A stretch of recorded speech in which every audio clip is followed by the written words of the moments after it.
региональном отделении Фонда социального страхования вручили ключи от новых автомобилей «Лада Гранта». В торжественном мероприятии приняли участие главный федеральный инспектор по Северной Осетии Алексей Круглов и вице-премьер республики Рустем Келихсаев. Получателями новых автомобилей стали Олег Зайцев, Вячеслав Хистанов и Геннадий Ерш, получившие травмы на производстве. По линии социального страхования им подарили новые автомобили с ручным управлением. Отделение фонда ежегодно выделяет средства на обеспечение транспортов инвалидов с травмой спины и нижних конечностей.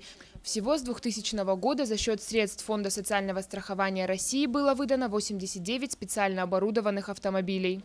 Государство не может быть в стороне от людей, которые оказались в такой сложной жизненной ситуации. Эти вопросы находятся на ежедневном контроле главы республики Северной Осетии Алани Таймураза Меклича Мансурова. И вот работа, которая проводится Фондом социального страхования в рамках реализации федерального закона уже с 2000 года, порядка 89 человек аналогичной категории получили автотранспортные средства. Это, конечно, огромная работа, это, конечно, способствовать будет и тому, что люди как-то свою ситуацию они будут менее ощущать, это облегчает им их быт, их передвижение, в любом случае это огромная помощь семье.